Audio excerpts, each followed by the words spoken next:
Paz do Senhor, meus amados irmãos, minhas amadas irmãs, estamos aqui mais uma vez para trazer a palavra de Deus e eu gostaria que nós estivéssemos abrindo a Bíblia. Vamos estar abrindo a Bíblia, ou você que está em casa, você pode também seguir o texto que será apresentado na tela. Nós vamos estar lendo a palavra de Deus no livro de Marcos, capítulo 6, e vamos começar no versículo 45. E logo obrigou os seus discípulos a subir para o barco e passar adiante, para o outro lado, a Betsaida, enquanto ele despedia a multidão. E tendo-os despedido, foi ao monte para orar. E sobrevindo à tarde, estava o barco no meio do mar, e ele sozinho em terra. E vendo que se fatigaram a remar, porque o vento lhes era contrário, perto da 4ª vigília da noite, aproximou-se deles, andando sobre o mar, e queria passar adiante deles. Mas quando eles o viram andar sobre o mar, pensaram que era um fantasma e deram grandes gritos, porque todos o viram e perturbaram-se. Mas logo falou com eles e disse-lhes: tende bom ânimo, sou eu, não temais. Tende bom ânimo, sou eu, não temais. Meus amados irmãos, minhas queridas irmãs, eu queria trazer uma reflexão dentro deste texto. Eu gostaria, em primeiro lugar, de chamar a atenção dos irmãos para notarem que nesse texto nós encontramos os discípulos entrando dentro do barco sem Jesus. Entrando dentro do barco sem Jesus. O texto nos mostra que Jesus estava ali ministrando a palavra, abençoando as pessoas, e Jesus subiu para orar. E os discípulos não foram com ele. E agora nós vemos então os discípulos entrando naquele barco sem Jesus. Ou seja, eles foram dar uma voltinha de barco sem Jesus. E quando nós olhamos outros textos, nós notamos, nós observamos que sempre quando os discípulos saíam de barco, Jesus estava com eles, Jesus os guiava, Jesus era sempre o piloto. Mas desta vez foi diferente. Dessa vez eles saíram sem Jesus, foram sozinhos. Ou seja, vamos dar uma voltinha, vamos ali até alto mar, vamos pescar alguns peixes e depois a gente volta. Esta noite, o tema da minha mensagem é um tema assim um pouco estranho. O tema seria este: uma voltinha sem Jesus. Uma voltinha sem Jesus. Meus amados irmãos, quantas vezes o diabo ele não nos induz a fazermos algo assim? Você que entregou sua vida para Deus, você que é crente fiel ao Senhor, você tem um compromisso com Deus de obediência, de santidade, de fugir do pecado, ser sincero, amar o Senhor com todo o seu coração, e você anda com Jesus porque Jesus é o seu melhor amigo, e você tem o temor do Senhor. Mas às vezes, o diabo ele lança na mente dos cristãos esta proposta. Olha, você está na presença de Deus, tudo bem, é assim que chega aquela vozinha maliciosa no nosso coração. Mas, olha, vai lá e peca. Essa tentação que você está tendo, olha, você pode satisfazer esse desejo que você está sentindo. Isso não quer dizer que você vai largar Deus, não. Afinal de contas, isso é o que o diabo diz. Deus é misericordioso, você vai lá, peca, satisfaz os seus desejos, e depois você volta, confessa, pede perdão, e tudo vai ficar normal, Deus vai te perdoar, e ninguém vai saber de coisa alguma. Uma voltinha sem Jesus. Quantos crentes não são, às vezes, seduzidos a fazerem isto? Romper o pacto de fidelidade com Deus e se entregar ao pecado. Tipo assim, eu vou ali rapidinho e aproveito e faço tudo o que eu estou assim, desejando, mas depois eu volto e me arrependo e continuo sendo crente. Meus irmãos, essa voltinha sem Jesus, ela é muito perigosa e ela pode nos conduzir à morte. O diabo, ele vai ajudar você a ir lá e pecar. Sim, aí ele te ajuda, ele abre as portas, ele quebra as barreiras, ele facilita tudo para você ir e pecar. Mas depois que você peca, então aí ele te condena, ele te oprime, ele diz para você que Deus não te ama mais, ele diz para você que tudo está perdido, para você voltar para Deus, ele traz algemas para te prender. Então, eu quero falar sobre este assunto, meus queridos irmãos, minhas queridas irmãs. Eu gostaria de começar dizendo uma frase. Ou melhor, eu gostaria de começar fazendo uma pergunta. Você que me ouve agora, você já viu algum jornal, ou alguma televisão, algum programa de rádio, publicando uma notícia de ladrões que assaltaram casas vazias? Você já viu essa notícia? Algum repórter dizendo, era uma casa vazia, lá não tinha nada, só as paredes, não tinha nenhuma riqueza, nenhum bem, nenhum dinheiro, só as paredes, casa vazia. Mas então os assaltantes chegaram lá à meia-noite, entraram na casa para assaltar a casa vazia. Você já viu essa notícia? Não. Meus queridos irmãos, ladrões não roubam casas vazias, porque onde não existe riqueza, os ladrões não chegam, não vão. Você sabia que você que aceitou Jesus no seu coração, você que é nascido de novo, você sabia que você carrega dentro de você, dentro do seu coração, a maior riqueza da face da terra? Você tem o Espírito Santo, você tem Jesus. E a Bíblia diz que o diabo, ele é como um leão que ruge ao nosso redor, um leão que nos olha, um leão que nos vê. E este leão, este ladrão, que é o diabo, ele sabe que nós carregamos conosco a maior riqueza da face da terra. Nós temos Jesus, nós temos a pessoa do Espírito Santo. E ele ruge ao nosso redor, como leão, querendo encontrar uma forma, uma maneira de nos tirar da presença de Deus, de impedir a nossa caminhada, de roubar o nosso primeiro amor. Meus amados irmãos, nós vemos alguns exemplos na Bíblia. Podemos começar olhando para a história de Adão e Eva. Deus, ele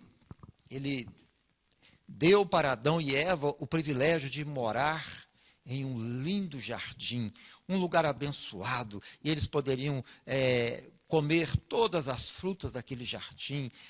Mas Deus disse, olha, mas eu quero que vocês não toquem o fruto do conhecimento do bem e do mal. Não, nesta fruta vocês não podem tocar. Neste fruto, não.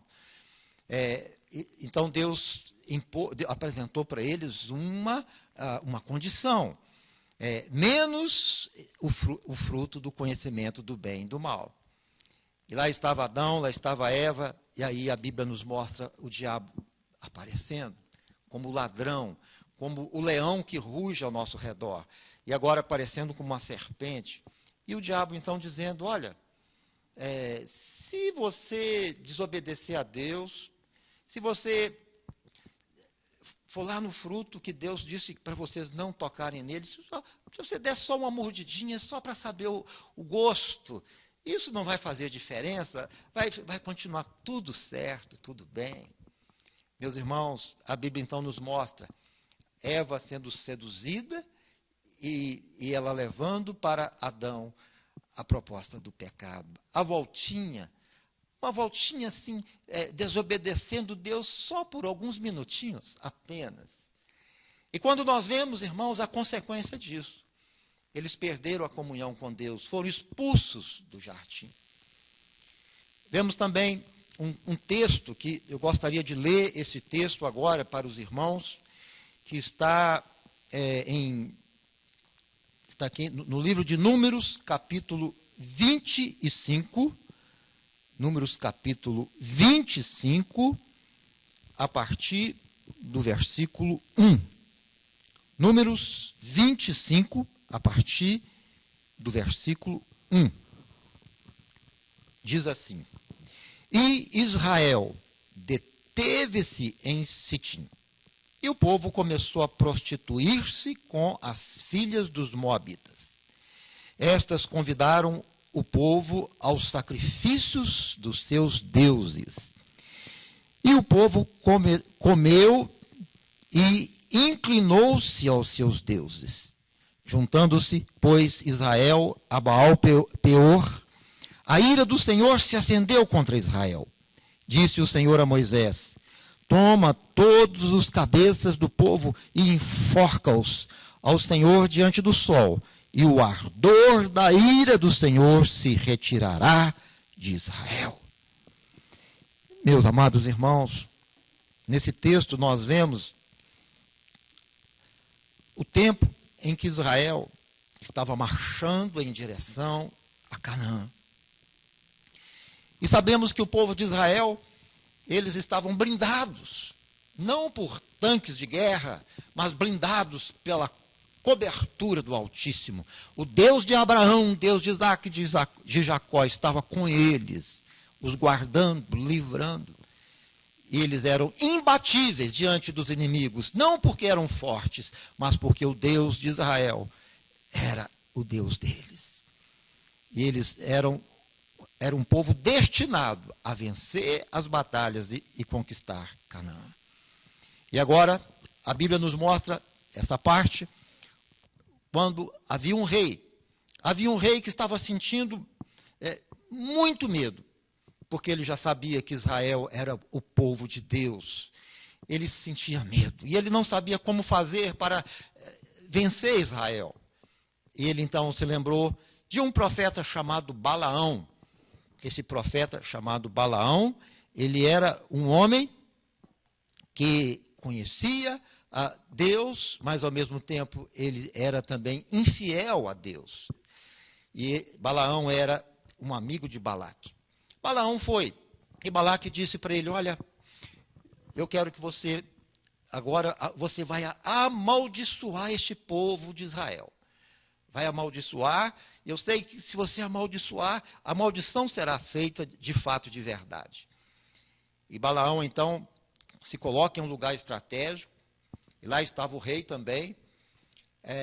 E quando Balaão vai para amaldiçoar, ele ouve a voz de Deus, ele ouve o Senhor dizendo: não, Balaão, não amaldiçoa, estes aí eu abençoei. E o Senhor, então, impede Balaão de amaldiçoar o povo de Israel.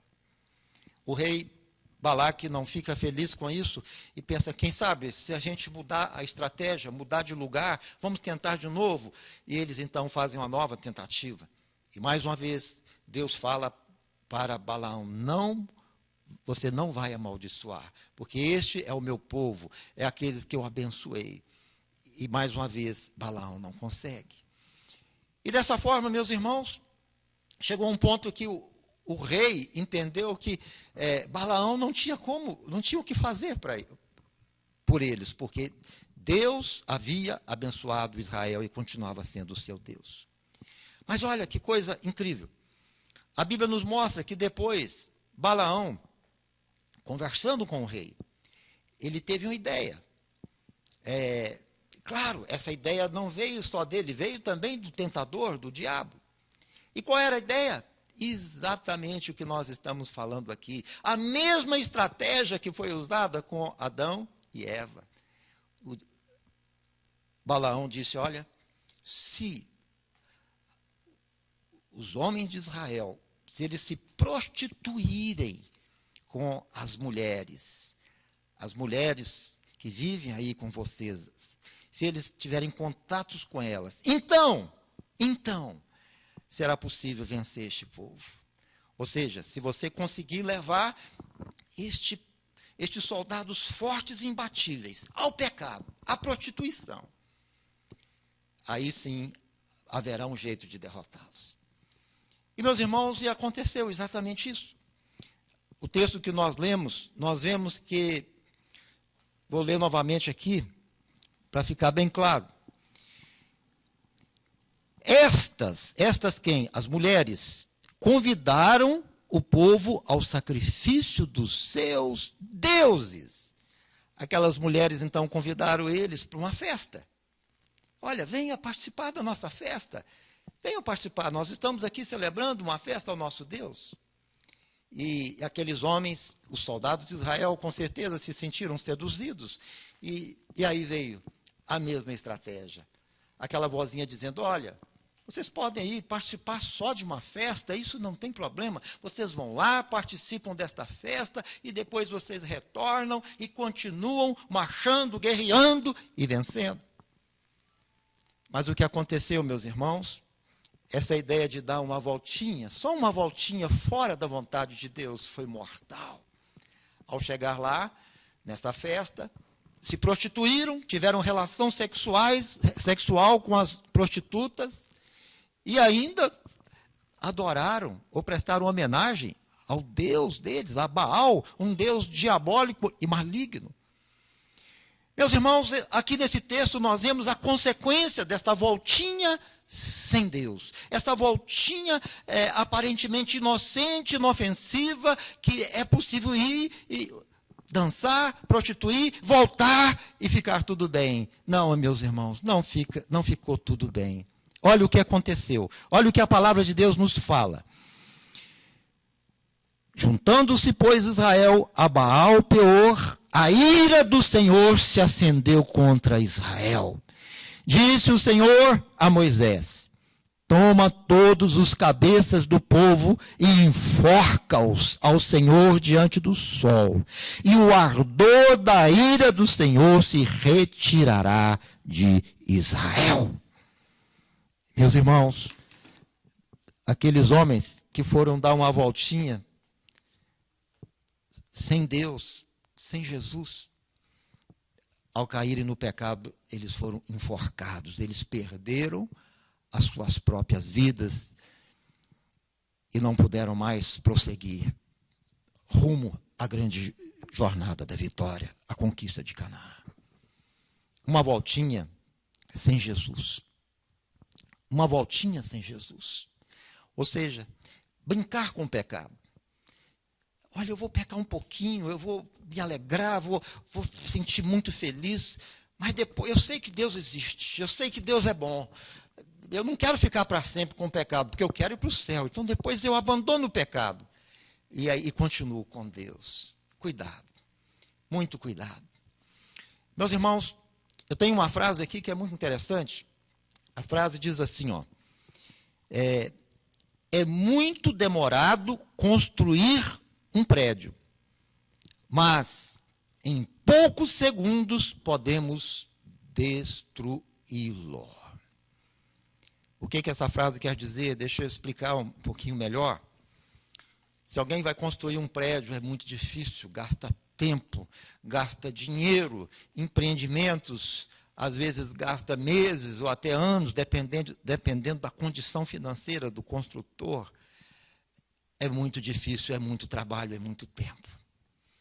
Mas olha, um prédio construído, para demolir esse prédio, em poucos segundos é possível fazer tal coisa. Existem os especialistas nisso, vão lá, colocam as bombas, fazem... E em 2 ou 3 minutos, nós podemos ver um grande prédio ruir, cair pelo chão, esmoronado, espatifado. Isso, assim também é a nossa reputação com Deus. Para você construir uma reputação de homem de Deus, de mulher de Deus, você tem que andar com Deus por muito tempo. Você precisa orar, você entrega a sua vida para o Senhor, você se torna uma pessoa digna da confiança dos seus irmãos. Mas olha, em 2 ou 3 minutos, ou até menos do que isso, se você pode destruir toda a sua reputação, se você cair em pecado e transgredir a mensagem do Senhor. Isso é o que o diabo quer fazer em nossas vidas. Um dia, como Davi estava lá no seu terraço, no seu palácio, um dia ocioso, e quando ele olha, ele vê uma mulher que não era dele, e ele não podia cobiçar aquela mulher. Mas Davi era um homem de Deus, ele tinha temor do Senhor, ele andava com Deus, mas naquele momento ele vacilou. Certamente o diabo colocou na mente dele a mesma sugestão: olha, só uma voltinha sem Deus, vai lá, traz essa mulher e adultera com ela, e depois arrepende, e Deus vai te abençoar. Meus irmãos, em poucos minutos, Davi, ele aceitou o pecado, ele foi, praticou, e ele então abriu margem para angústias, tristeza, e ele se tornou um dos homens mais tristes daquela época, porque a dor, o peso do pecado, queimava a sua alma dioturnamente. Uma voltinha sem Jesus. Aparentemente é algo inofensivo. Aparentemente é algo que dá para fazer sem que ninguém saiba. E às vezes a ideia é esta: ninguém sabe, ninguém está vendo. Estou fazendo muito bem feito. Eu tenho um disfarce assim, espetacular. Mas eu não quero ir para o inferno. Eu só quero lá um pouquinho só e provar do pecado e voltar e continuar mantendo a minha postura. Meus irmãos, uma voltinha sem Jesus tem levado milhares e milhões de irmãos e irmãs para o inferno. Muitos foram e não conseguiram voltar e pecaram. E um abismo chama outro abismo e se aprofundaram no pecado e não voltaram mais para a presença do Senhor. Eu quero concluir esta palavra contando a história de um homem. E essa história vai nos ajudar a concluir essa palavra. Este homem, certo dia, ele estava andando, e quando ele olhou para baixo, bem assim perto dele, ele viu uma cobrinha, mas era um filhotinho. Uma cobrinha, um filhotinho de cobra recém-nascido, pequenininho assim, ó. E parecia muito inofensiva aquela cobrinha. Então ele sentiu pena daquela cobrinha, ele simpatizou com aquela cobrinha. Ele pegou a cobrinha e pensou: eu vou levar essa cobrinha para casa, vou cuidar dela. E ele levou a cobrinha e começou a cuidar daquela cobrinha, alimentava a cobrinha, se tornou amigo da cobrinha. E ele falava: é um filhotinho de cobra, não pode fazer nenhum mal para mim, e eu vou cuidar desse filhotinho de cobra. E ele foi cuidando, e com o passar do tempo, aquela cobrinha foi crescendo, ela foi se avolumando, foi ficando cada vez maior. Mas ele se tornou amigo da cobra. Aonde ele ia, ele levava a cobra, ele colocava a cobra dentro do bolso, ele andava com ela, ele colocava ela no pescoço, e a cobrinha foi crescendo, foi se avolumando, até que chegou um ponto que ela já era uma cobra grande, uma grande cobra. Mas ele ainda dizia: ser amigo de uma cobrinha não tem problema, eu que cuidei dela, ela não vai fazer mal nenhum para mim. E ele dizia seguramente que aquela cobra era a sua amiga. Ele então começou a fazer demonstrações para as pessoas, mostrando a intimidade que ele tinha com aquela cobra. Então houve um dia que ele estava fazendo uma dessas demonstrações. Havia muitas pessoas ao redor vendo, e ele então pegava aquela cobra, ele colocava no seu corpo, a cobra andava na barriga, debaixo do braço, se enrolava no pescoço, as pessoas olhavam, ficavam admiradas e vendo que coisa impressionante, e todos ali aplaudindo e vendo a amizade que ele tinha com a cobra.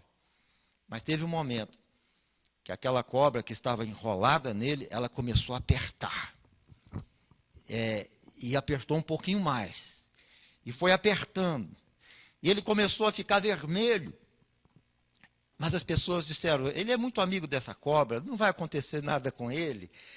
Mas a cobra não, a cobra foi apertando cada vez mais, apertando, apertando. E agora eles começaram a ouvir barulho de ossos que estalavam. E quando olharam, ele estava morto, ele foi morto pela cobra. Meus irmãos, muitas vezes existem crentes assim, que dizem, esse pecado aí não tem problema. Ele não é tão grave, não. Essa prostituição de vez em quando, essa puladinha que eu dou fora de vez em quando e volto, isso aí eu já estou acostumado com isso. Pessoas que começam a brincar com o pecado como aquele homem brincou com a cobra. Meus irmãos, a Bíblia diz que o salário do pecado é a morte. O salário do pecado é a morte. Quando nós pecamos e não nos arrependemos, por mais que você pense que é um pecado inofensivo, um pecado que ninguém viu, ninguém vai saber, por mais que você pense dessa forma, o pecado sempre vai ser como aquela cobra que vai te matar, vai te destruir. Será a grande arma que o diabo terá em suas mãos para arrancá-lo da presença de Deus. O pecado sem o arrependimento. O pecado sem o arrependimento. Não brinque com o pecado. Não pense que ele é inofensivo. Não pense que ele é bonzinho. Mesmo que ele traga prazer para você. Mas nem tudo que traz prazer é vida. Existem prazeres que é veneno, é morte. E nós vemos a experiência de Davi. Depois que Davi pecou contra Deus, o que aconteceu com ele? A Bíblia mostra que nos primeiros dias ele não se arrependeu. Ele tentou esconder o seu pecado. Ele tentou, de alguma forma, se calar. Mas veio sobre ele tristeza, veio sobre ele angústia, veio sobre ele medo. Aqui no livro de Salmos 116, capítulo 3, a gente vê uma declaração de Davi impactante. E ele falando o que ele sentiu no tempo em que ele estava distante do Senhor, quando ele tinha praticado o pecado e não tinha se arrependido. Então diz assim, cordéis de morte me cercaram, e angústias do inferno se apoderaram de mim. Eu fico pensando o que é isso, angústia do inferno. É você sentir a angústia que existe no inferno, é você transportar a angústia que existe lá no inferno e trazê-la para si. Quando nós pecamos e não nos arrependemos e permanecemos no pecado, nós perdemos a nossa paz. A nossa paz é substituída por uma angústia do inferno. Ele ainda disse, enquanto eu me calei, os meus ossos se envelheceram por causa do meu gemido e por causa do meu clamor. O pecado, ele seca os nossos ossos. O pecado, ele rouba a nossa comunhão com Deus. E se não houver arrependimento, ele nos leva ao inferno. Meus irmãos, já estamos terminando esta meditação, mas eu creio que Deus, em tudo ele tem um propósito. Eu creio que Deus está falando com você. Eu não estou dizendo que você é alguém que já está praticando todas estas coisas, mas quem sabe você não está sendo tentado, seduzido a dar uma voltinha sem Jesus. Pense um pouquinho nisso. Ou quem sabe você já está quase fazendo isto, mas está indeciso, vou, não vou. Ou talvez você já deu essa voltinha sem Jesus, você foi lá e pecou, e fez o que não podia fazer, e voltou e ninguém sabe. Mas o Espírito de Deus sabe, o Espírito Santo sabe. Eu falo com você agora em nome de Jesus. Não volte mais. Se aproxime de Deus. Sim, Ele é misericordioso, Ele é compassivo. Se você disser, Senhor, eu pequei contra Ti, eu te ofendi, mas, Senhor, me perdoa. Faça isso. Senhor, me perdoa. Eu quero ser lavado. Eu quero ser purificado pelo sangue de Jesus. Eu não quero voltar mais a este pecado. Eu quero consertar minha vida. Eu quero voltar ao meu primeiro amor. Eu quero ser santo. Eu quero continuar mantendo o meu pacto de fidelidade contigo. Renove a sua aliança com Deus. A Bíblia diz que se confessarmos os nossos pecados, Ele é fiel e justo para nos perdoar. E o sangue de Jesus, Ele nos purifica de todo pecado. Se você confessar, você será lavado e purificado pelo sangue de Jesus. Mas se você não se arrepender e continuar com o pecado, então, a consequência virá sobre a sua vida. Deus vai tratar com você. Os olhos de Deus alcançam todos os lugares. Os olhos de Deus sabem aonde nós estamos indo. Aonde nós estamos indo, Deus está indo conosco. O Espírito Santo, Ele sabe tudo o que passa nos seus pensamentos, no seu coração. Ele te vê dioturnamente. E você não pode escapar de Deus nem por um segundo. Essa ideia de dar só uma voltinha e depois voltar é a maior mentira que o diabo inventou para destruir os servos de Deus. Eu quero terminar agora orando por você, orando pela sua vida e pedindo ao Espírito Santo para que Ele continue falando com você. E eu creio que por causa deste dia, por causa dessa palavra que o Espírito Santo trouxe para nós nesta noite, existem muitos irmãos, muitas irmãs, que não irão cair na cilada que o diabo preparou. Você não vai cair, porque o Espírito Santo falou com você nessa noite. E a voz de Deus, ela é clara, ela é inconfundível.